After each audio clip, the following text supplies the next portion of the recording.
Folks, Marty Nowicki coming to you from the Turning Stone Resort Casino in upstate New York.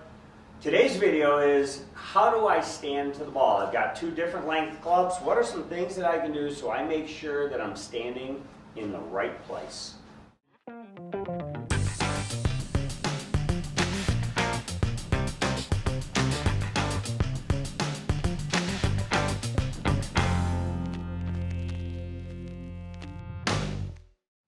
So I've got two different length clubs and I need to take my setup. And there are a couple schools of thought when it comes to taking setup.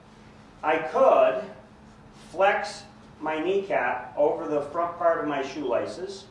I could then touch the very top of my kneecap, take my tailbone out and get tall. And you'll see how that flattens my spine. And you'll see guys like Justin Rose, Adam Scott taking a setup like that. There's another school of thought where I'm going to stand erect. I'm not going to lock my knees, but they'll be slightly unlocked. And I'm going to just round myself into that. And I'll show you examples of both. You would see a younger Arnold Palmer or Jack Nicklaus with a nice roundedness there. What's interesting is when we look in swing, that roundedness then becomes structure as they start the downswing.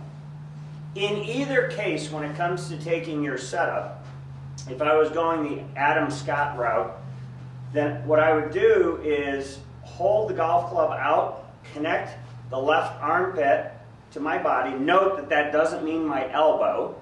Okay, I'm going to lower my arms a little bit. Whatever space is between my elbow and my rib cage, when I tilt my pelvis forward, when the club hits the ground, I'm set. Okay? Notice how the wedge is still up in the air, so I've got to continue to tilt forward to get the wedge to hit the ground. That's now added some structure because I've tilted more from my pelvis. My spine is a little flatter. Another way of doing it would be once I connect my arms to my body, I'm going to round in my spine, and then I'm going to tilt forward just a little bit from the pelvis. So you'll see that this posture would be a little lazier, I would call it.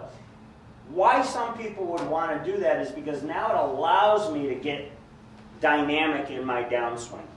If I start with too much structure, well, it's hard for me to hold those muscles and keep those muscles active and then still swing a golf club. So yeah, it looks pretty and all that, but there might be a detriment when it comes to actually using those muscles when we get into a golf swing.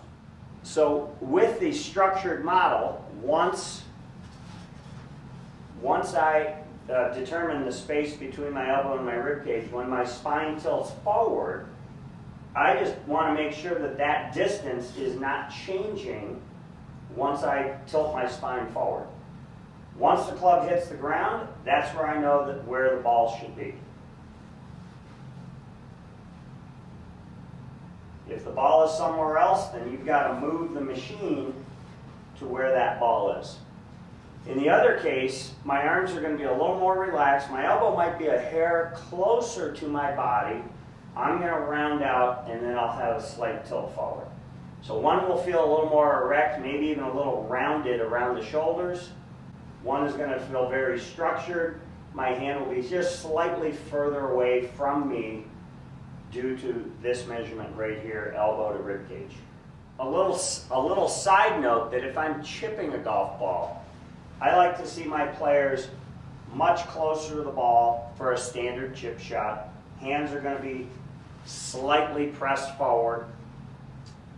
The shaft would be opposite the left hip, a little bit rounded.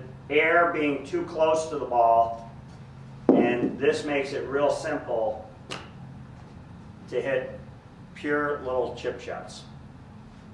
So you can see the difference between setup and beginning of the downswing is how much more structure there is. You can see how the spine itself started to flatten out versus the roundedness of the top of the spine here. And a lot of older school players back in the 40s, 50s, they started with a more rounded spine for the sole purpose of becoming more athletic in their downswing. This is Jack Nicklaus setup, start of the downswing. This is Arnold Palmer. This was an all-star golf, I believe, from like 1963.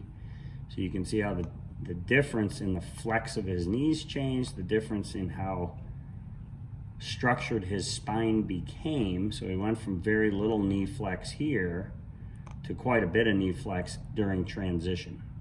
And that way he could input some force into the ground to help him to turn into the ball. With DJ, he's got a lot of bend in his trail arm still. His wrists are completely in a different position. The shaft is considerably higher. So where it was pointing just above the belt buckle, now it's pointing up into the rib cage. And just so you can see, here's the moment of impact. Pelvis is turned. I see two legs, not just one. So there's the right leg. It's about 45 degrees of turn. Shoulders have turned open. Right shoulder's considerably lower than it was at setup. I'd say the only thing that is the same seems to me his eyes are looking at the ball. So here's Adam Scott with a driver. You can see the structure, the flex in his knees, how flat the top of the spine is, or the entire spine. So when we see someone start that structured, normally we will see a little less turn than like a Dustin Johnson or a Gary Player. But in Adam's case, Adam's athletic enough where he does get some turn. See how his pelvis starts to push under him a little bit as he turns. So you can see the trail arm is still bent. I see a little bit of the left leg, so he definitely is turned, not as much as Dustin Johnson. And right arm is a little bit longer. He's a little bit taller than DJ was at impact. And again, when you start by being very structured, it's hard to maintain the flex in those muscles for a long period of time. Not going to take anything away from Adam Scott, former #1 in the world, great player, major champion winner, and it's just another way of doing it. I'm Marty Nowicki from Impact Snap, coming to you from the Turning Stone Resort Casino. Please hit the subscribe button down below, click the bell, and you'll get notices every time we put out a video. Leave your comments down below. That helps us to create more content for you.